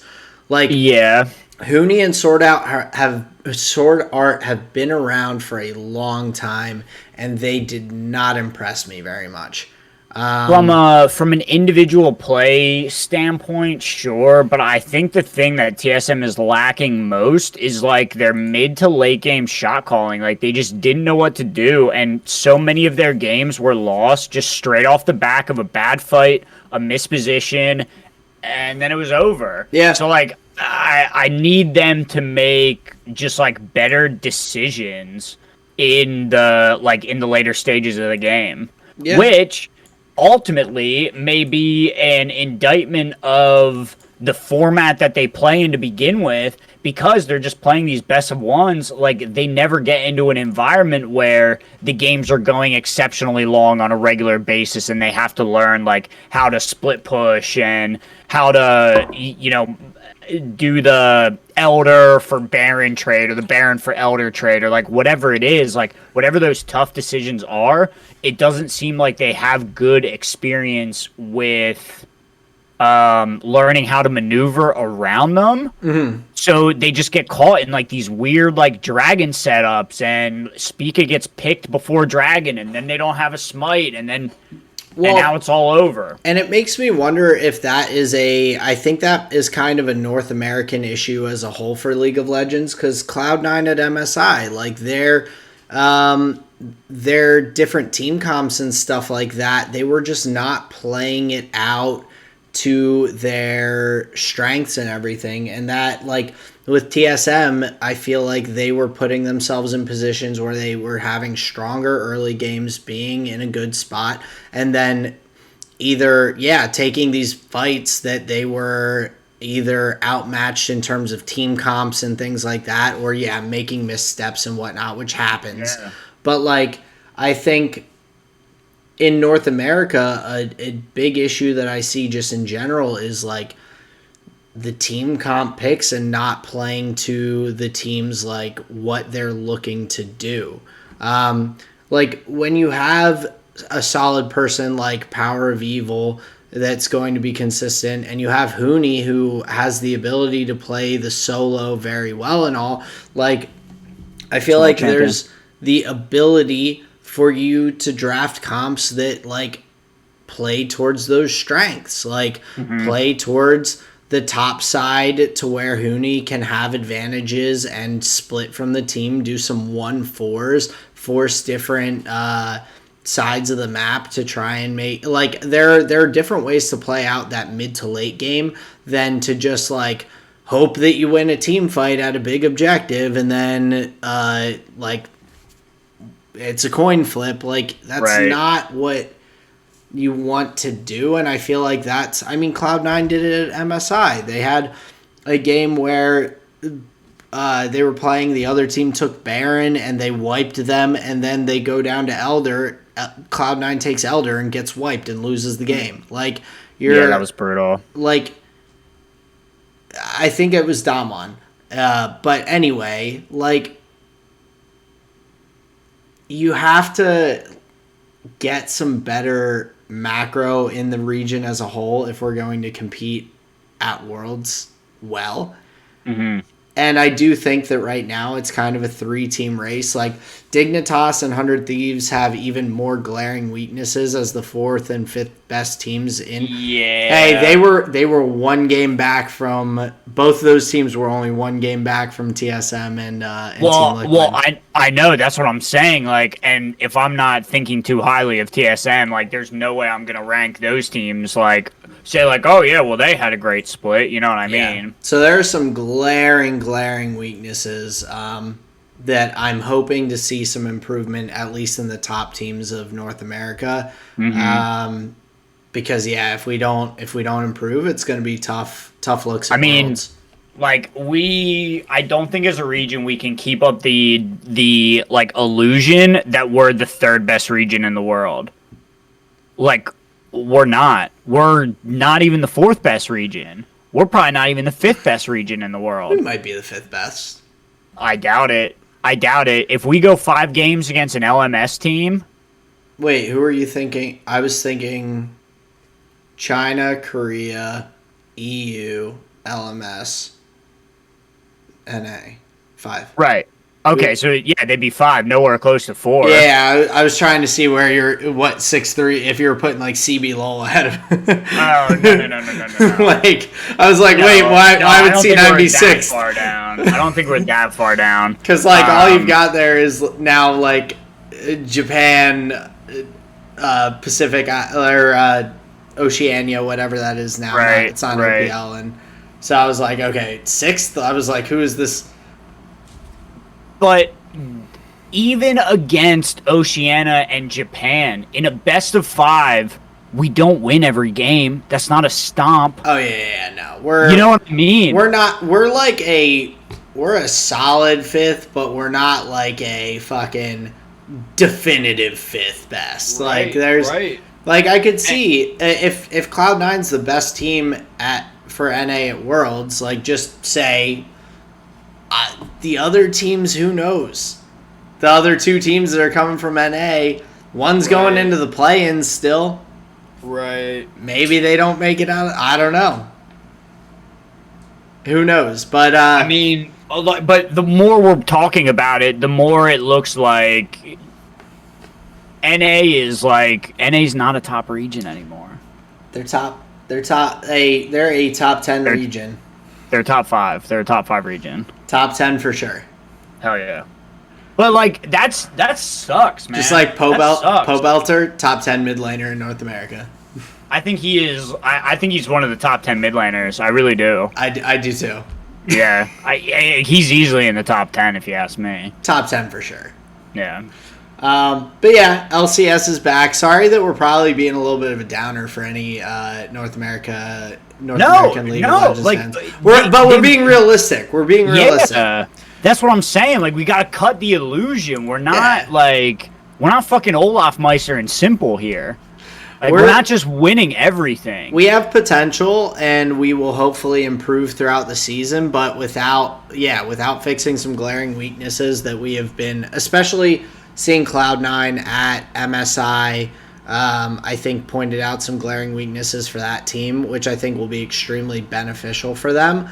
I think there's a lot of work to be done.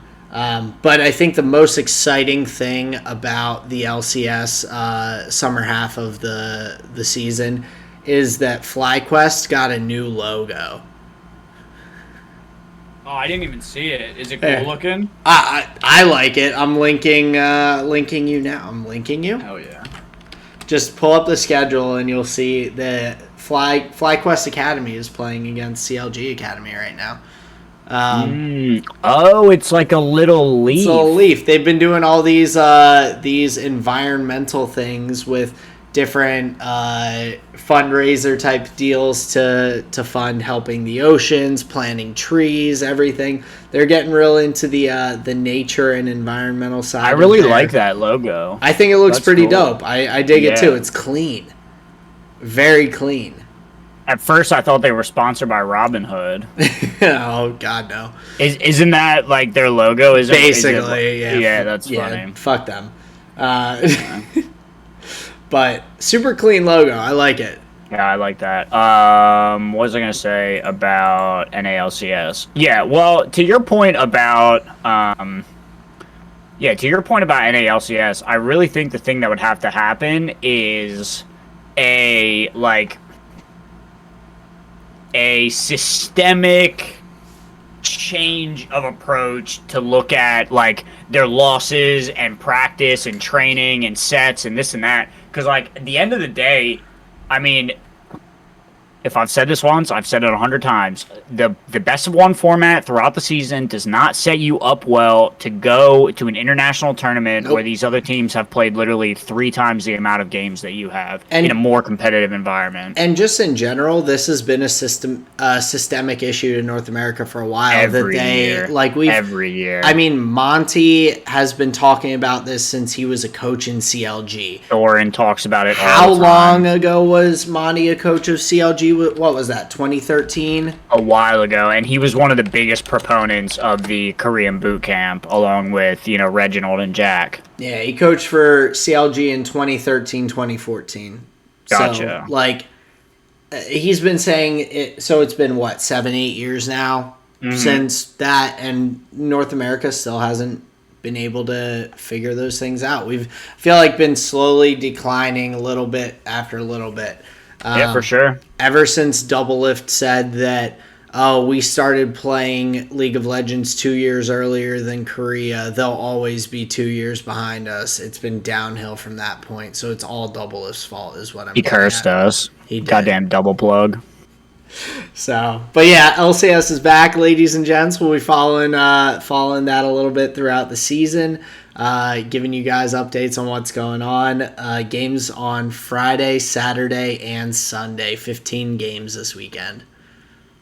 Crazy. That's a lot of matches. A lot of matches on a race weekend. So,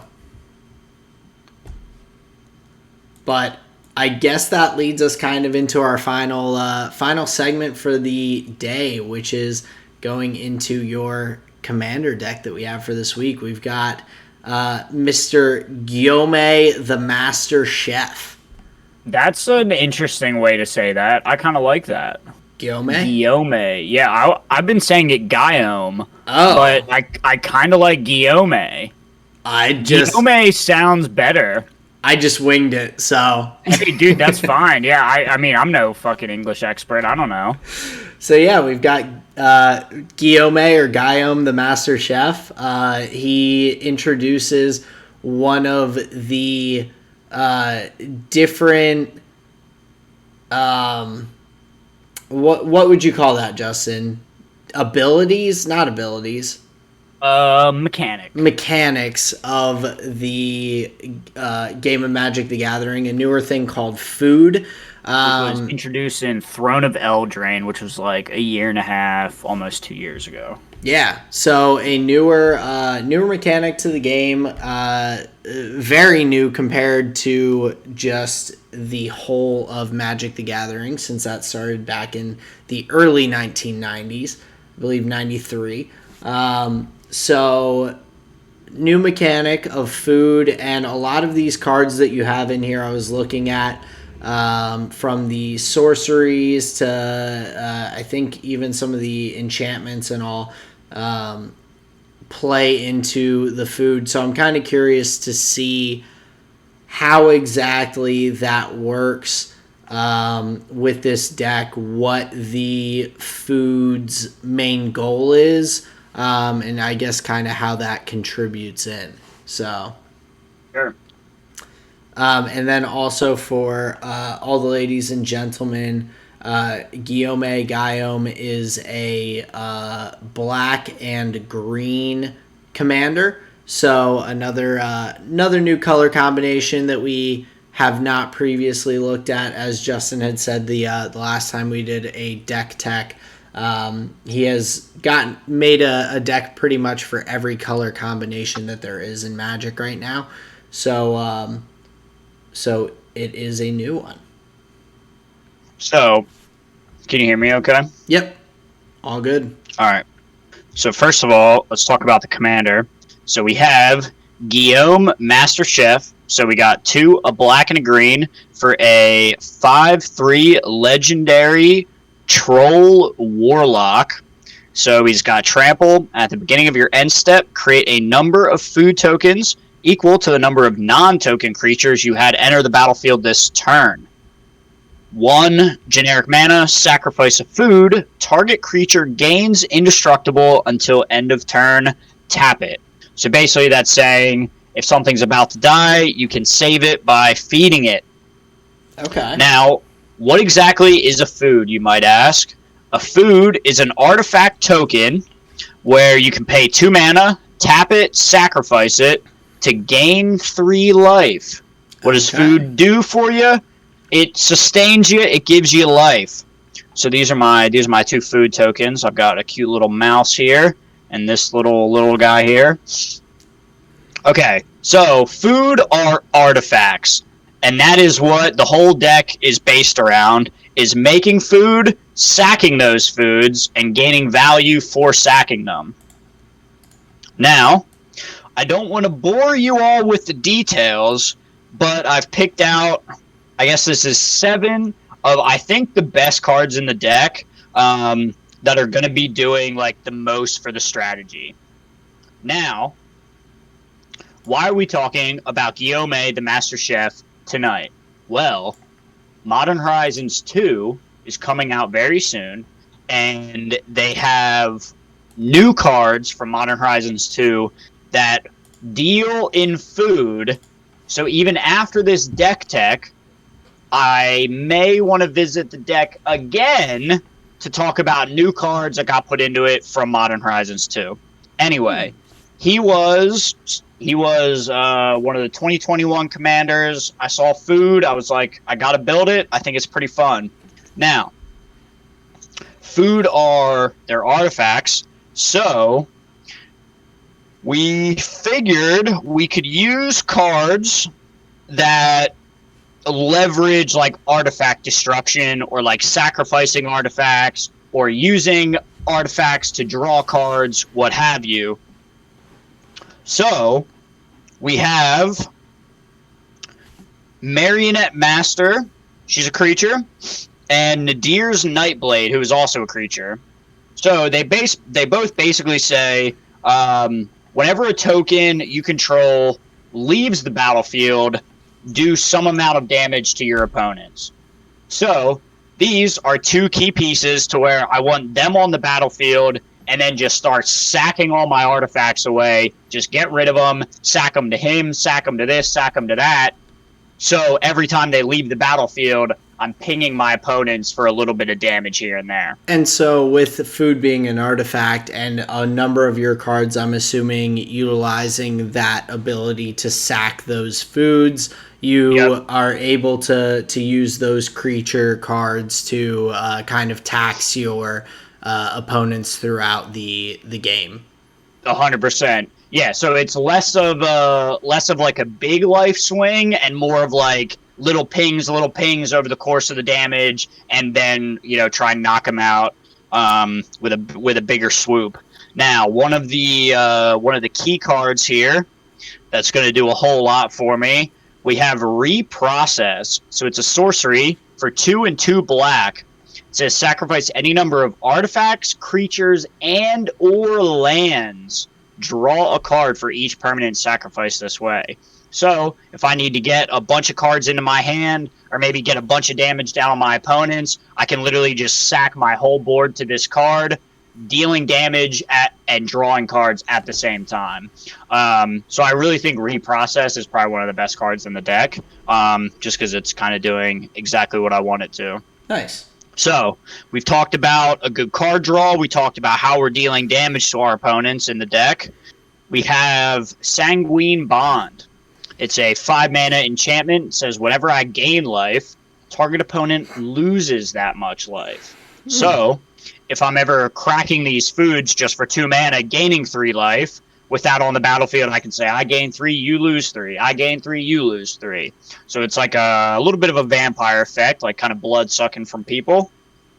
So that's a good way. We have redundancy for that effect on Dina, the Soul Steeper. She says whenever you gain life, each opponent loses 1 life.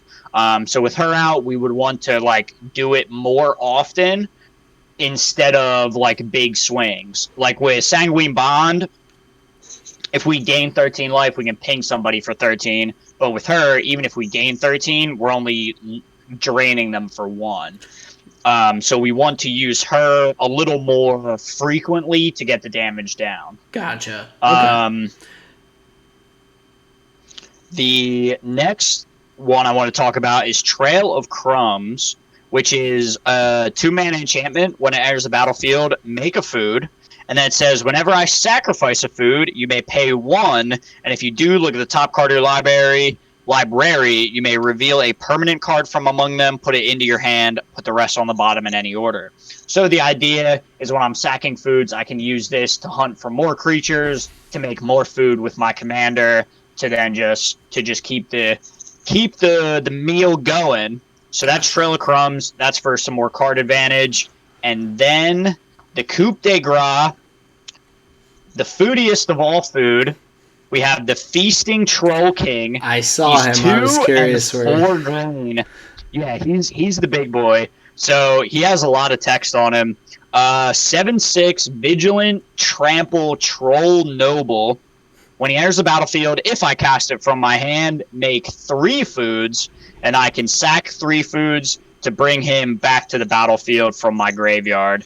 So basically, once the Troll King hits the battlefield, as long as I have food, he's never leaving. He's always going to be a threat. He's always going to come back to the battlefield and want to swing in. And as a 7/6 with trample, that is, I'm not sure exactly what vigilance does, but as a 7/6 with trample, that is a very strong card in general.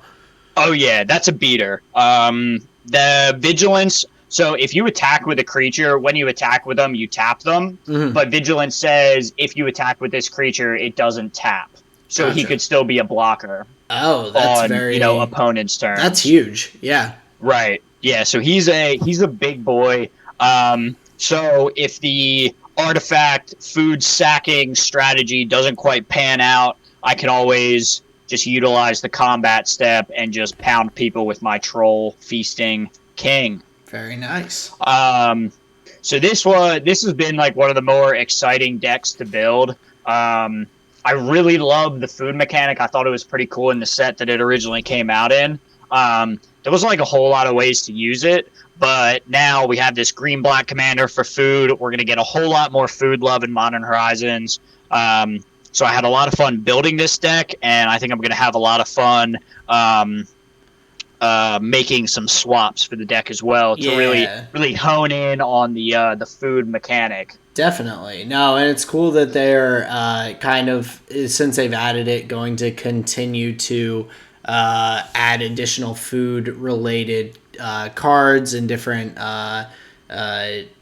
ways to play to that style. That's a cool new aspect, and it's nice that they continue to make changes to the game like that after a number of years to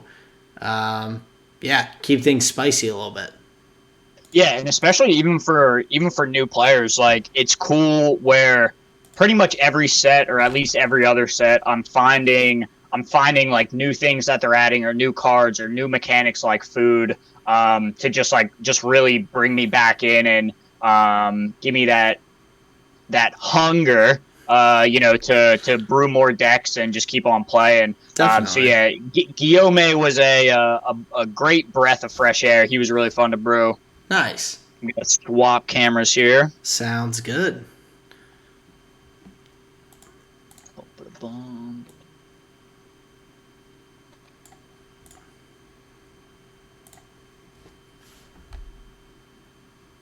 All right, and we are back to normal setup. So yeah, I guess that kind of leads us to the end of the show. Just to wrap things up, Justin, wanted to go through and hear some of your flavors of the week. So again, that like Rose, Thorn, and Seed are something that you've been watching, some music you've been listening to, some good food that you've had, something like that. So for my flavor of the week, music I've been listening to, it was it's an older song, but it came up today, and it's one of my favorites. It is Cleaning Windows by Van Morrison. It is about just the pleasures of having a laborious day job. You get, some good work done. You have some tea and some crackers for lunch. And it just ends up being a good day. So I really like that song. I'd heard that today, and I was like, ooh, that's going to be my flavor of the week. Nice. For dinner, I had one of my favorite meals. Me and Sarah make homemade like Crunchwrap Supremes, basically like like stackers. Yep. So I had one of those today. Those are fucking amazing. Chicken, rice, guacamole, refried beans, hot sauce, corn pico, tomatoes, onion, cilantro, jalapenos, cucumber. Bro, we hook it up. It's insane. That's awesome. So shout out our Crunchwrap Supremes. And for what's the visual medium, it's likely not often going to be a movie or a TV show for me, but Sandman graphic novels by Neil Gaiman. Me and Sarah were talking about them last night. I think we're going to reread it again. I tried to get her into it previously. The way the panels and the pages are set up, it's a bit tough for the first time like graphic novel readers. So she's going to go back to it. But I think I'm going to read along with her and go back through it because it's an amazing saga. and that's in graphic novels. Very cool. So Sandman by Neil Gaiman is my visual medium. Aaron, what is your flavor of the week?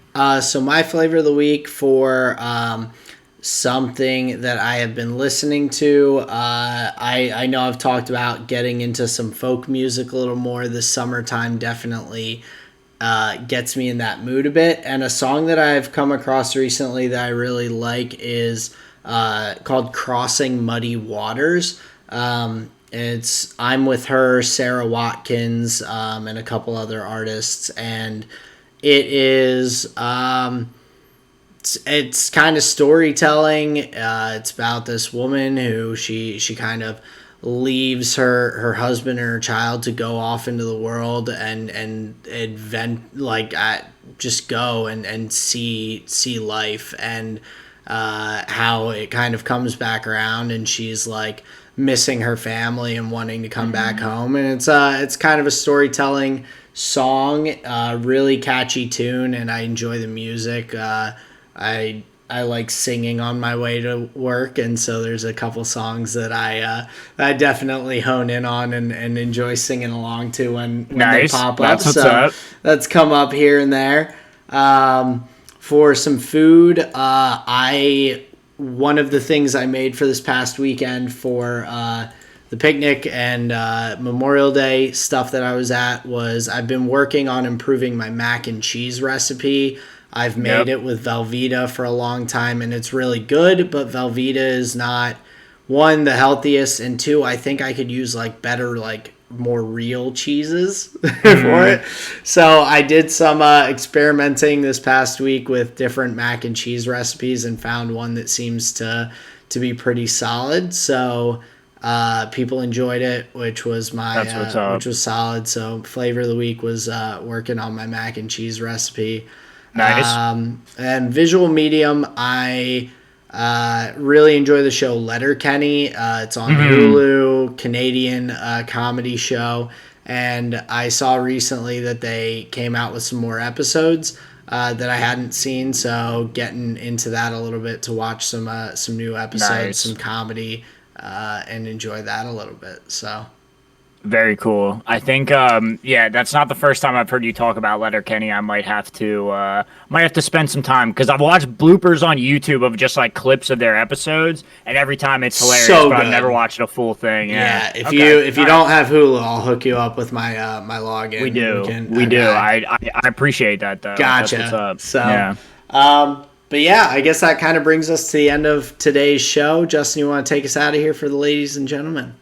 Yeah, sure. To everyone listening, we would just like to say thank you, and stay tuned for next week's episode. Remember to hit the subscribe and the like button. It really helps out a new channel like us. That is all for this evening. This has been the tall and short of it, everybody. Peace out. Later.